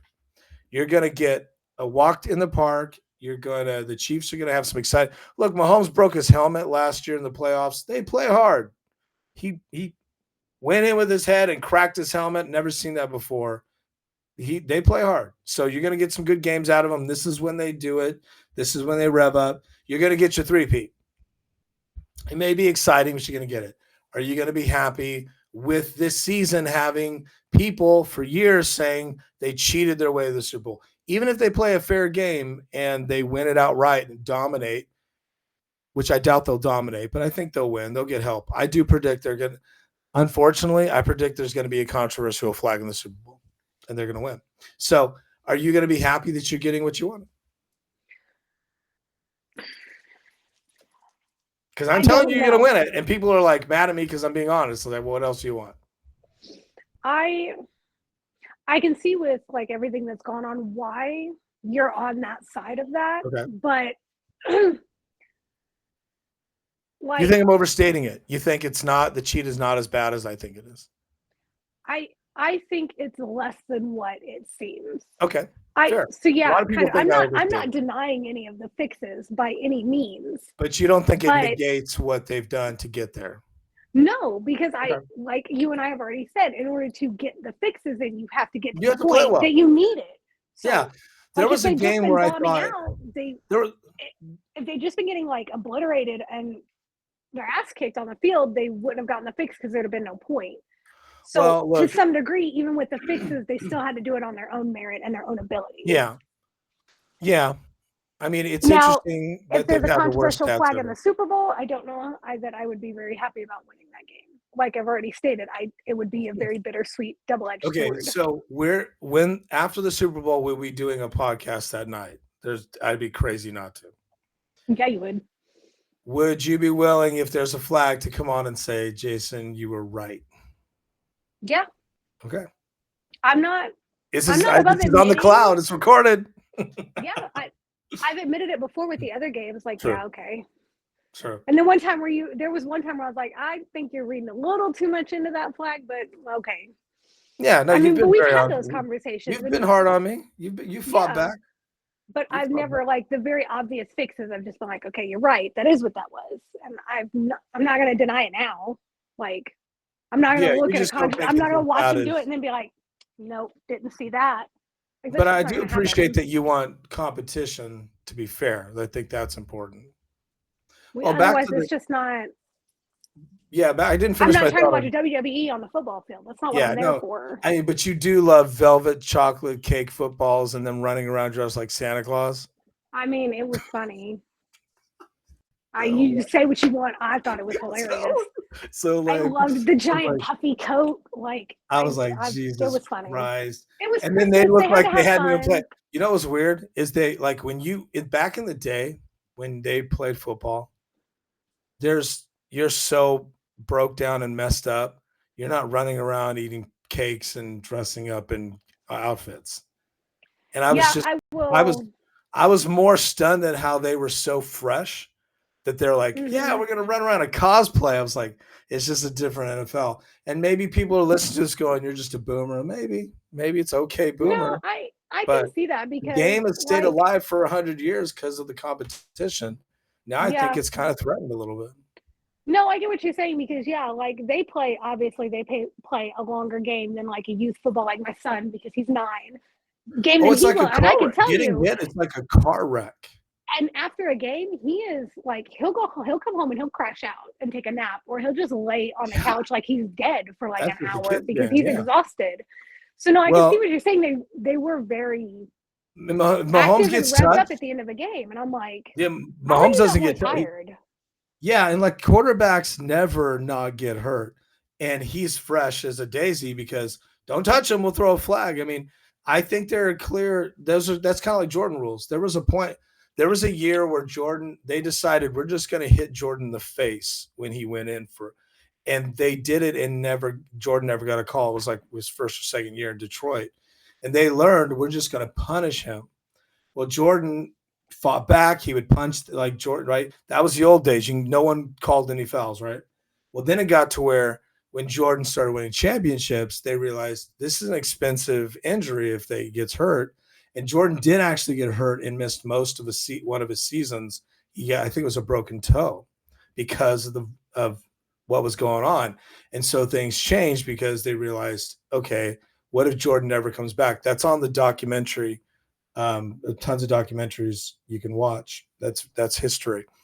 So I think they're at that. Then it got to where you touch Jordan, it's a foul. They're at this point with Mahomes, where if he gets hurt and he's out for the season, I just think it changes the NFL strategy. Like they don't care if anybody. Prescott for the Cowboys, $110 million, whatever, $250 million guy. They don't care if he's out. Like, okay, he's out with it, right? But Yeah, I Mahomes, mean, oh my God, they're freaking out. He gets an ankle injury. It's a freak out city. But they're just so valuable. Look, and here we're talking about him. This is out of all the teams I could be talking about tonight, I chose this team for a reason. Because people are engaged, people watch. Truth is, every time I do a Chiefs thing, numbers are crazy. And it's not just because of me, because yes, I'm awesome. But people are engaged in the Chiefs. Plus, they hate the fact that Chiefs get criticized. One of my TikToks last year before you met us, we did Super Bowl stuff. Mahomes looked scared to me. So I said, look at Mahomes, he looks scared. Okay. Then he got booed by a crowd. It was before the Super, it was like the week, like a couple of nights before. yeah, it was it was in Baltimore. It was the Yeah. Baltimore game. Well, yeah, he got booed, right? Right. Well, that too. Yeah, right. I did that one. The Baltimore one. People were going crazy on me. He's not scared. He's not getting booed. Mahomes, when he gets booed, he freaks out. Like he feels it. And last year they started calling themselves villains. Now it's interesting. They don't say that this year because to acknowledge that they're villains is acknowledging they're getting help. But I'll say this too. What are you going to do if you're the Chiefs? They're like, okay, we're getting flags. What do you want us to do? Give them back? There's that. You can't, there's like you're a not point gonna where it's argue. like, You're not gonna give up a chance to get ahead. You're yeah, just not gonna do that. there is a point where I can't blame them because if Mahomes gets tackled really hard and a ref gives him a roughing the passer, well, what is Mahomes going to do? No, that wasn't a rough. He's not. What are you going to do, right? You got to take what they give you. So it is what it is. Yeah, you have to think about it in retrospect. If it was you and you were the one in that position, and they gave you that flag and that opportunity to You're get gonna take ahead and advantage win of it it. and make a big. Yeah, you are. Everybody would. Yeah, and Mahomes is a killer. That's the other thing. Like he will put you out. He'll put you away. So that's important. You got to be a killer. So I respect them for. There's a lot of things I respect. Yeah. There's a lot of things I don't respect. That is what it is. A mixed bag. But they're hard to beat. So if you put their skill set, their stars, their fans, then you throw in the NFL backing them up. That's why I'm saying it's for me. It's easy math. How are they going to lose a Super Bowl? And I'll just say this: remember the Niners last year? They were a dangerous team. They were a dangerous team. And they still lost. They were Well, here's where I'm going with it. Okay, brother, I tried. They were smoking people. Now, Chiefs beat them. Chiefs. Is there any team? This is one thing that Eagles like. The Eagles. I love the Eagles fans because I've got some Eagles fans that are obviously my friends, but they cannot take any criticism of their team this year. They're hypersensitive. Like Chiefs fans aren't as bad as Eagles fans right now because Eagles fans, I think they're shocked that they're having this year. So it must be magic, right? Don't challenge it, the magic. But the other thing that is interesting to me is that, and this is where I'm going, this is my last point because I know your dog needs to eat. No, that's my son playing with our other dog. That I don't see a team that dangerous this year in the league as the Niners. Make sense? I get what you're saying. There's no team that comes in and is like they're going to smoke them. So who could stop the Chiefs? If the Niners were the only team that could do it at CMC, like that team was stacked. Brock Purdy had better stats than Mahomes last year. He has better stats this year, in my opinion. I guess it's a rhetorical question. Like, who can beat them? Not the Bills can. They did it, but the Bills can get beat by weaker team. Like the Bills are super inconsistent. Yeah. So I mean, the Niners had some struggles last year early, but not like this. See, and the other problem is if the Chiefs do what they do this year, what they did last year, which last year they really kicked it up when they hit playoffs. Like they went into overdrive, and that's very astute, and that's how they do that again in playoffs. Well, that's what they do. Then I mean, the only teams, and I don't even want to have to say this, conceivably that I think could potentially beat the Chiefs are going to be the Baltimore Ravens. Are you high? No, and here's why. Hold on. I'm open. It's intriguing. I didn't expect you to say that. There is so much animosity between those two teams because of last year and then when they played again this year and the Ravens still lost and the way that they lost because of the toe on the white line. Yeah. Remember? I mean, okay. There's a lot of I feel like there's more animosity with the Bills myself. That's what I think. And the Bills can beat them. Not as much as the Ravens. I don't think Baltimore can beat them at all. I just don't think so. Well, do you remember watching the interview of the Ravens after the game? Maybe. Refresh my memory. Because I remember you saying something about it. You pulled a clip and you said something about I don't. Oh, that was the early game. That was the first game, right? I think it was the second game. I don't remember, but they said something like, "Oh, if this is how they're going to play all year, then I'm not worried about them in the playoffs." I said that. No, the Ravens, the guy on the Ravens did. Okay. So, this is how the Chiefs are going to play. Yeah, because in the beginning they were of the talking season, trash. It was so bad. Yes, the Ravens were talking trash. And in the pregame interviews, they were trashing the Chiefs so bad because of last year.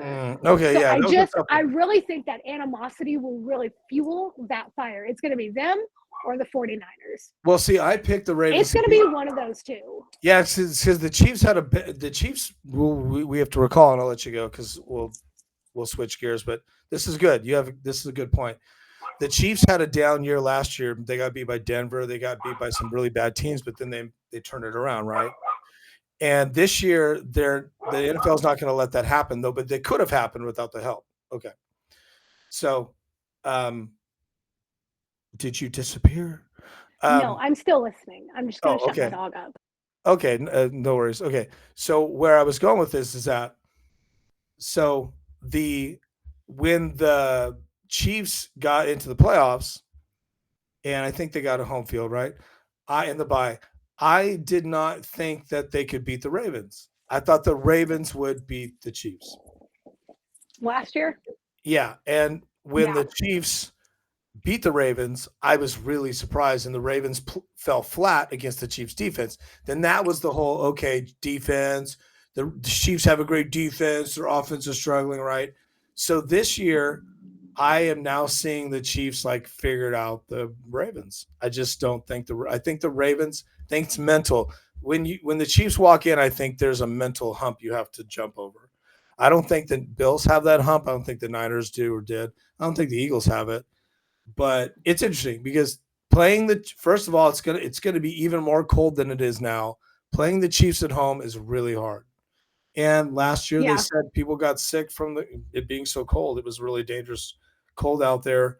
But the Chiefs know how to play in the cold, and that's their environment. So this have huge advantages. So that's why. So I don't see any way that I don't see a team that's going to throttle them. I just don't.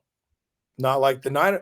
People forget how vicious and lethal the 49ers offense was last year. And their defense was really good too. Not in the very end. Isn't it crazy they fired their defensive coordinator after that? And then turns out it was the offensive problem the whole time. The Niners are another mess. I'm gonna do a Niners show next and talk about how bad they are. I'm not gonna lie, a lot of the teams this year are really struggling. Like they're all just like it's a lot of mediocre football. It's astounding to me, like just watching these teams struggle. I'm just like, do your coaches know what you're doing? What is happening? What am I watching transpire here? Does anybody know what they're doing? Like the inconsistency, like for example, the Steelers rolling over to the Chiefs like that. I understand people were like, okay, Chiefs played a great game. But the Steelers were hot and they were winning and they have a great, talented team. And their quarterback is a Super Bowl winner as well. Their coach is very smart, venerable. There's no way that team rolls over to anybody. And I just saw it more as a lack of that team really understanding what they were up against with the Chiefs, because the Chiefs are in playoff mode. Yeah. And teams don't understand that if you've never been there. That's why a team that's really young, like the Niners, even though they had the lead at halftime, they didn't understand that Travis Kelce is a beast and he's going to go in the back and basically break people's faces and break shit because winning is everything. And that's the difference. I think that's what the Chiefs don't care about stats. They know how to win. And that in the very end, when those Travis Kelce and Mahomes will be in the Hall of Fame, they're one of the tandems in history. There's a number of players in history that are connected. They'll be in history. They'll have their bus in Canton, Ohio, and no one's going to remember the stats. They're going to remember the championship. They'll remember 15-1 because that's going to be, or what, 16-1. Like, because only if they win this coming week, which is going to be interesting because that would be historic. But in order to do that, you got to play your starters, and it's crazy to play your starters in the game that doesn't matter or whatever. Who knows? They could, sometimes those backups are really good too. So I don't know. My point is, Kareem Hunt really shocked me. Yeah, see, you were real. I was down on him because he basically was at home eating Cheetos. He's like, fuck football. He was living it up. They take him off the couch, and you picked him off the waiver wire, and you're like, he's going to make a difference. I think you played him against me, I think. I did. A huge game. I had to drop him 1 or 2 weeks ago. I ended up having to drop him because he was out. Then I picked him up, and he went on the IR. Yeah, I know. Bottom feeder moves. And then he played on Christmas. Did you see that? He was on the field on Christmas. And that was my thing with him, is he was out, and then I kind of figured he'd go back into reserves, and then it would just be inconsistent when he played, and I wasn't going to take up that spot on my bench with Pacheco back, who I have on my lineup, who's done nothing for me. Well, I'm glad I was about to bring him up. I'm glad you did, because we're going there. We'll end with this. I know I keep saying that, but with him, I'm not in a hurry, so I think right on. I think that they're I don't think he's really well. He's coming off of an injury, and I That's think true. that it's tough for once you're out. Wait, what did he miss? Like 5 or 6, 7 games or something? That's hard to But come see, back. he went out week 3, Was it 3? 4, It week was 4. maybe It 5 was or very early in the he season played. He was because dominating. he went out, and then like 2 weeks later, Jones went out, Yeah. and then a week later, somebody else went. Like Chief had 3 injuries, like major injuries, just hit them back to back, and See, and that's he was another out thing. for See, 6. It was 6 to 8 weeks for recovery. yeah, So and I don't. it's kind of a bunny trail, but that really blew me away with how the Chiefs just picked up guys off the couch and they were hugely contributing. Yeah. Like that was huge too. Like their GM is so smart. Andy Reid, they know guys, but see, they think this shit through, and they got guys they got a list, and they're like, hey, if everybody gets hurt, call this guy. Like they've got, and also Kansas City has guys that are loyal that'll come back just for them. Niners, they don't have that. And that was the problem. The Niners, they righted the ship a little bit early, but not that this is a Niners talk, but that's the difference between a young team and dumb coaches and then veteran smart coaches and an older team. They just know how to, win when it counts. But back to Pacheco, I think you'll have some monster games in the playoffs because they're saving him up for that because they really need him. Yeah. But you can plug anybody in, and that's what the Patriots did. That's why the Patriots had a dynasty. Now, this is the last thing I'll say, and then I'm going to move off the Chiefs because we've been doing this an hour and a half. Thank you. This has been fun. And we were on even before this. I do think that I lost my train of thought. I do that all the time. That was crazy. I did something good. Well, I'm just going to throw this out then. I'm just going to chatter. I do think even with Pacheco being out, I think a big help to them was having Worthy. Xavier Worthy has been a beast. Yeah, that first game, phenomenal. Yeah, he really is. He's a young guy that's going to put it together. Even if you look, there's been a couple of games where I've watched him and he's just kind of very. I don't really know how I'm going to describe him, but he's just not inconsistent enough yet. Yeah, he's inconsistent. But he's a rookie, and for a rookie, yeah, I am shocked by his abilities for sure. Well, also, here's where I'm going. Oh, I just remembered what I forgot. The difference between the Chiefs and the Patriots is that the Chiefs started their dynasty a little later than the Patriots did per se. And I just don't think I think this is it for the Chiefs. I think that's why the three-peat's so important. I think Kelsey's going to retire. How do you feel about, do you think that with all they've had 2 down years, they've put it together. Do you think that the Chiefs are going to stay together? What do you think? I mean, it's tough to keep teams together. And I don't know because Kelsey's he was on that terrible Netflix FX show. Kelsey's doing acting now. He's got game shows. They're doing a podcast. Yeah, I mean, they're doing all kinds of side quests outside. If he gets hurt, he's not acting. That's he gets a back injury or leg injury. It takes him out of the game right. So I don't know because they're both getting up to that age point where you start to see players start to retire because playing NFL is not a long-term career. It's not something you can do. So now Mahomes is not going to retire forever. He can play back there for another 10 years. But to get a team as good as he has over and over is going to be tough. So do you think Kelsey's gone?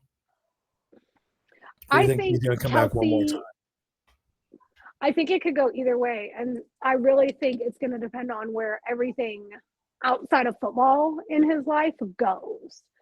What he's doing on New Heights, what he's doing on the game shows and the acting. Like obviously he's exploring what other options he has out there. Could just be for fun. It could be because he's looking for where is my fallback. Well he's got to evolve. Or I am done. Yeah. God forbid that I say this. What goes on in his personal life? Maybe he's ready to settle down. Maybe she's ready to settle down. I don't know. Well, he is at a point where it's harder. It's hard. The sacrifice to get to that level is extremely difficult. And I mean It's like people don't He's older understand. than Like, her, and she's 35. He's 37. are we talking like? Oh, now we're back to their marriage relationship. No, I was trying to figure out his age to like make sense of what I was about I to think say. he's like 34 or something, right? No, he's older than her, and she's 35. He's almost 40. So I think he's 36. Okay, the old internet machine is saying he just turned 35 in October. So oh, he's only a couple months older than her then. I didn't think he was close to 40. Yeah, I knew he was like did I say 35? I got it right. Yeah, he was 30. Where did I get 37 from? I don't know. Who knows? She's not 37, is she? No, she's 35. She just turned 35. Maybe Jason Daniel Kelsey is 37. Maybe. Is his wife's podcast entertaining? I don't know if I asked you that. I only watched half of one episode. I listen to my podcast usually while I'm at work.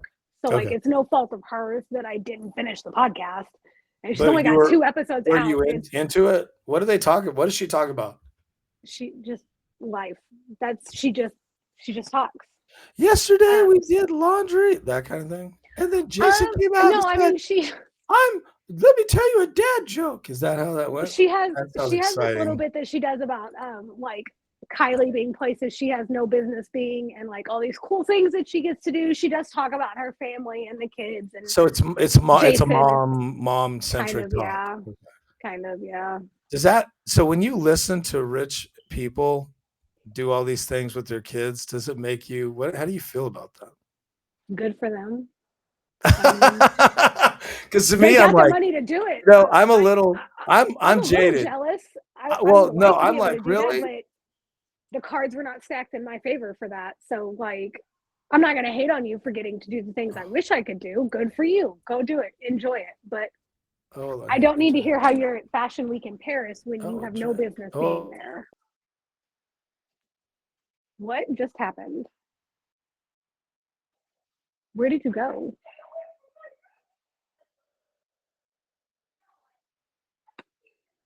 What? Can you hear me? Yeah, but I don't see you. There you are. Okay, weird. It jumped up and said, like the software glitched and said, there's an error. I was like, oh my gosh. Like clients, like some weird glitch. And okay, cool. It says we're still live.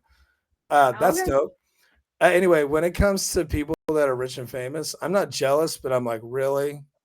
Like, yeah. I get very like, okay, rich person, thank you. Like I tune that stuff. I'm like, really? Or when a rich person cries about any kind of criticism, I'm like, oh my gosh, get in your Lamborghini. That or cry me a river. I'm just like, you know what? Walk a mile in my shoes, okay? Right. And then cry. Right. Some people are, hey, if you want someone to cry about, yeah. Some people some people get like way into that with celebrities and like their lives and the stuff they do. I guess they live through them. Is that how it is? I don't know. Yeah, it's called a parasocial relationship, which is not anything I would know anything about. You're breaking out the psychiatry on me, the psychology. Yeah, it's called a very parasocial relationship. I wouldn't know what that is, but yes.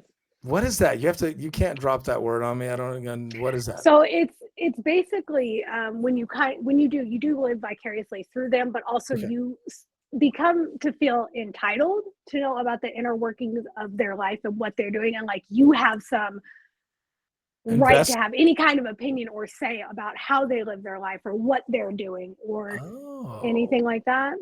Okay. So for hypothetically me criticizing a rich celebrity for doing a rich celebrity thing is just you criticizing them. What's that? You're not, it would just be you criticizing them. Parasocial is when you're like invested in their life. Like I get really I get upset if people like, you know. This. Oh, okay. So, oh God, I was missing the point. You are the poster child for parasocials. Most Swifties are very parasocial. Now I don't. Because they're very involved. I do kind of live vicariously through her and through her life, but I know that at the end of the day, her private life, that's hers. That's where the parasocial kind of treads over is you become like, I should know what's going on. Like, oh no, she shouldn't be doing it. You start to really criticize them because you don't agree with how they're living their lifestyle because you're so invested in their life that you kind of feel like you are part of their life, even though you're not. which her business is her business. That's fine. I do live vicariously through this woman. So for me, mocking Jason Kelce and going, really rich guy, you're that thin skinned, you break somebody's phone. Like that's different versus like, I'm really disappointed in Jason. He knows better. Like that. Is that the difference? Well, see, then you're still just giving him critique. You're still just critiquing him. Okay. All right. Here, this is a good example. Yeah, I'm trying to figure out the difference. I did not do this, but plenty of people did. Okay. And I don't remember if you saw it, but at one point during the Eras tour, people started insinuating that Taylor was pregnant. I don't know if you saw that. I missed that memo. Okay. Well, a bunch of her followers. Well, because she had gained weight or something, or what? How did they? I mean, she's clues in the music. She's a healthy weight. It's just the way the bodysuit was fitted on her. Oh, so okay. And the way it just looked. You could just see like a smidge, and I mean a smidge. It really wasn't even worth noting. Okay, but so it was her physical appearance. Yeah. Okay. And they started criticizing her because this rumor came out, and some people were truly believed it. Started putting an input on her lifestyle, and she shouldn't be doing that. Oh, she's not married. Somebody needs to have a talk with her. Somebody to that level. Her. Well, I really need you to Google it because it's all of the things from one person. Like you. Okay, we'll do another show on it. I'm gonna have to actually pull up some actual examples. No, I mean, I'm interested. I was quizzing you because I've never really heard that. I'm very interested. Yeah, that makes sense. Extreme. It's living vicariously through somebody to a very extreme point. Right. So back to the Jason Kelce thing. Instead, it would be, he said that word, and then me getting really upset at him as a person because he said that word versus me going, he's a hypocrite because he, did the same thing that guy did. It's two different things. Yeah, you're kind of on the right track. And I'm distanced from it. I'm not, my feelings aren't hurt. I'm So that's where you are not parasocial. Being parasocial is when you feel like you've been affected and you're hurt because you're so invested in their life that it now affects you. Wow. Like breaking up with Joe Jonas when she did that. That was no way he did that to her. Yeah, in a 19-minute phone call over the phone. I know. It's a thing. My daughter won't stop talking about it. It's so funny. It made it into her monologue song. Yes. People have it's a very toxic thing.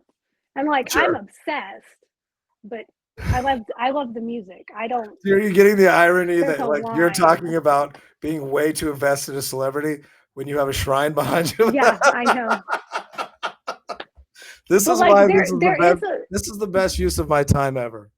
There is a line in the sand where you can draw, and you might be crazy over here, but if you cross this line, you're definitely crazy. There is a definitive line in the sand, and I'm on this side of it. On that mode where she's trying to explain how she's not crossing that line. Guys, this is Desiree, and she's at Desiree_Taylor's version. Really uncomplicated handle on TikTok. Follow her on TikTok. She's TikToker. I'm Coach Goat on TikTok. And we're talking sports. Thank you so much. We've been doing this almost 2 hours. This is an awesome show. This is the longest show. Oh my God, have we really? Mm-hmm. 137, counting us talking before the show. So, Desiree, I want to say thank you very much, guys. If you enjoy her conversation with me, follow her. She does a lot of cool Taylor Swift stuff, so check her out. But she's a really great sports person, and she does also some sports stuff too. You'll probably see her on here more. Desiree, thank you so much. I'm going to transition to talking about something a little different. Do you have any last words for the people? Before you get off, I do want to say this. I think, because I know that the Chiefs are they're cheating their way through narrative, and I just want to say I think that if they can get through the playoffs to the Super Bowl without a fix, that they can shake that narrative. And good point. I am hoping to see that happen. That's a great point. I'm glad you brought that up. Because the fixes have been in very early, and I feel like the last few games, I think maybe it might have honestly only been the last 2 or 3 games. Yeah. I feel like we're on their own merit, which is why they lost to the Bills too. That's on them. I feel like if they get through playoffs to Super Bowl on their own merit, with their own skill set, without a fix, I think they can shake that narrative and it won't matter.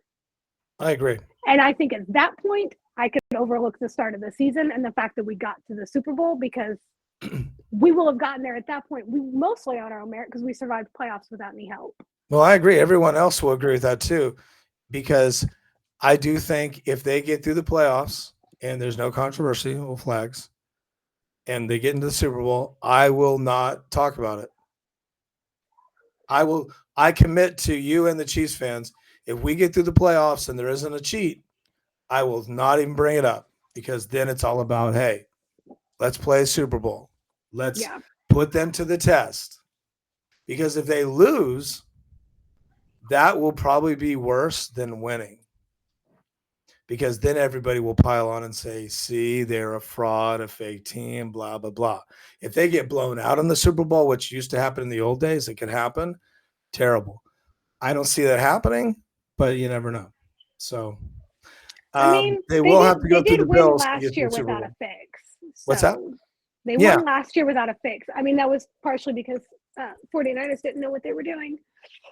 Oh, snap. And on that note, we will wrap. So, Desiree, thank you so much. You're amazing. I will let you go. I'm going to transition to something else. You can stay on if you want, or you can sign off and call it a night. I'm going to sign off and go put my screaming children to bed because it is now 10:30. I know we are over state lines. Okay, you're amazing. I'll talk to you soon, and thank you so much. Have a great night. Thank you. You too. Bye. Take care. If I can figure out how to, I don't know how to get out of here. I will disconnect you. Okay, yeah, because I don't know how to work it. Bye now. Take care. Bye. Boom. All right. She's been kicked off, guys. There it goes. Desiree, the Chiefs fan, is gone. My name is Jason J. Daniel. Man, this is a long show, man. This is the longest show I've done, but it's all good. It's a Sunday. We're on a holiday week. And I don't know, for you, I took a long break. Some people did, some people didn't. We're right on the edge of New Year's, so we're doing the show on the 29th. And what's significant about the 29th is something really major happened. Guys, follow me on all of my socials if you're checking this out. I'm live streaming right now on X and on Rumble. I got banned from YouTube temporarily because they didn't like one of my political opinions. I'll just leave it at that. But speaking of politics, I want to transition to something else that's pretty interesting. Jimmy Carter died today. Somebody I talked to earlier today said, who's Jimmy Carter? Well, the reason why some of you might not recognize who Jimmy Carter is because Jimmy Carter was 100 years old. That's right. He died at 100 years old. And there he is. Good old Jimmy. Isn't that crazy, man? Living to 100. First of all, let's just talk about that. That's wild. And RIP to Jimmy Carter. He was, my apologies, one of the first presidents to ever say to the world he had lustful thoughts in his heart. He said that to Playboy magazine. That is an all-time classic issue, actually. Still a classic collector's issue if you can find one of those. He shocked the world by that. He was one of the first presidents to make a big deal about being a Christian. Nothing wrong with that. A peanut farmer, came from humble means and lived to be 100. Jimmy Carter has the rap of being, he had the rap of being the worst president. Whoa, I just knocked my mic down. That was crazy. Sorry about that. Wow. Sorry. Ooh, boom. That's loud. Apologize, guys. Let me fix my mic. Jimmy Carter had the distinction of being the worst president in history until Joe Robinette Biden was elected. Let's see if my mic is where it needs to be. Sorry, guys. I'll have to fix this.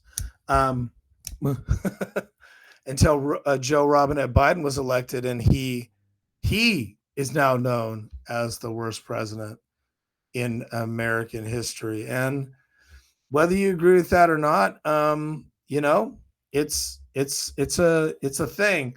So Jimmy Carter. So this article by Yahoo is being super nice to him. They're trying to be nice to him. They're trying not to criticize him, and that's fair. But Jimmy Carter's been criticized for years by running one of the most inept presidencies in American history. He was arguably the most enigmatic president, they're saying. No, he was not an enigma. He was clearly, obviously, a very hardline at that time Democrat. And a lot of people called him a weak president. They thought he wasn't strong at all. They thought he was very strong against very weak against strong terrorism. At the time in the 70s, terrorism was at an all-time high. We feel like it is now. No. Back then, it was the wild, wild west. He died Sunday. He died today, and he was 100, and that's crazy. Now, when you become a president and you stop being the president, you get presidential secret service for the rest of your life. So Jimmy Carter, and then you have the finest of everything, the finest medical care the nation pays for. You get everything taken care of. You get all your needs met, and Jimmy Carter needed nothing. So looking at that, if you're able to have all of your needs met and you waited on hand and foot and have secret service protection and never have to drive yourself, you can live to 100. I'm not going to read all this article, but I will bring up a few things here. Yahoo says Carter has been widely considered an unsuccessful president. No, not widely. He was unsuccessful. Who was overwhelmed by events. That's fair. And compared with the presidencies of, say, Johnson, Nixon, or Reagan, Carter's single term is a period that historians and the public showed very little interest in revisiting, though that began to shift in the last few years. That doesn't make any sense. No one is trying to rewrite that history. They're trying to say he lived a compelling life and all that. But here's what's important for you to see. During Carter's term, he was unable to resolve the major problems that confronted America in the late 70s. There's a photo right here of him trying to explain why he was fucking things up. He could not tame inflation or unite the Democrat Party. And he couldn't free the Americans who were held captive in Iran. Our embassy in Iran, we had an embassy there, was taken over. There's a ton of movies on it, taken over by radicals. And we had Americans held captive in our own embassy for more than a year. Now, this is not true. This is fake news. Okay. He did not negotiate the treaty to get the hostages out. They're saying Reagan. See, this is fake news. Ronald Reagan had little, if anything, to do with it. That is wrong. And I'm going to stop this article because that's just a waste of time. But there was enough information in there I thought it was important when I looked at it.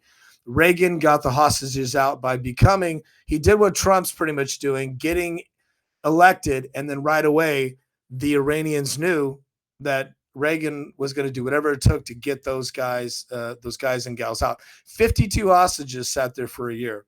There was also a gasoline crisis that this article hasn't mentioned, that gasoline was skyrocketing and there was a shortage because there was so much turmoil in the Middle East that Carter couldn't figure it out. His economic advisors were a bunch of jokers.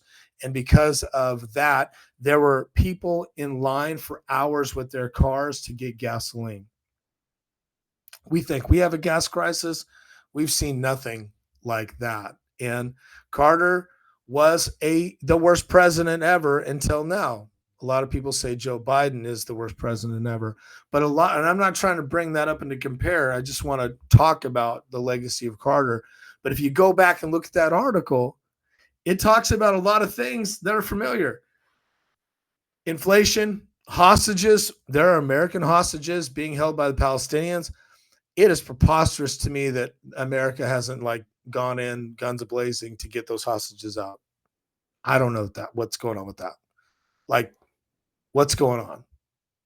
To me, that's one of the fundamental things that you can do as a president is to use the power of the military to get hostages out. Now, it wasn't people that were just tourists that were in the wrong place at the wrong time, which happens all the time with North Korea. There, people crossing, the Americans going into a communist regime and getting arrested for doing something stupid. These were people these are people that were in the area that was the Gaza Strip, in the area where the Palestinians and Hamas came in and attacked and took them hostage. They were in the wrong place at the wrong time, just like the hostages at the embassy in Iran way back in the 70s. 76, I think, is when it happened. We're talking like 50 years ago. Still to this day, people talk about it. That should show you everything about the legacy of Carter and how bad of a president he was. I'm not trying to pile on. Rest in peace, but he had a good life. 100 years. Who could ask for more? Now, if you saw pictures of him recently, sorry, my throat's getting dry. He was looking pretty fucked up. He's looking very old. In fact, the meme and the joke was he can't wait to vote for Harris, and his jaw was like up, a gape, and he just looked completely like emaciated, and he was obviously knocking on heaven's door. Shout out Guns N' Roses. So he kind of revitalized himself in the news a little bit because a lot of people were comparing Biden to him because Biden was doing a worse job. So going back to those things I was naming off, gas crisis, hostages, inflation, Democratic Party falling apart and being in civil war, all the stuff that's went on with Carter, going on with Biden, went on with Carter, Biden, the same thing. So people will now say the good news for Mr. Carter, RIP, is that he's no longer the worst president ever. He's number 2. The worst one. Now, some people would say Grover Cleveland and Taft and some of those other yahoos from the olden days were worse. But we'll just say this. Grant, they say he's pretty shitty. I should do a list of the worst presidents or presidents in order of good to bad. But congratulations, Jimmy Carter. Your goodbye present is that you're no longer the worst president in American history. That title belongs to Joe Robinette Biden. And this is my opinion. And there you go. So, guys, I just want to say thank you, man, for watching the show. Again, no disrespect to the legacy of Jimmy Carter, but I had to mention it. It was breaking news that he passed away. And God rest his soul. And heart goes out to the family. Oh, by the way, there's going to be it's going to be interesting. They're going to definitely get this wrapped up before the inauguration, but there's going to be 2 huge events in American politics. We have the funeral, and that's going to be a state's funeral. They're going to invite everybody. That's going to be really interesting. There's going to be a lot of coverage on that. We'll be talking about that for sure. And he's going to be laid in state in the rotunda of the Capitol.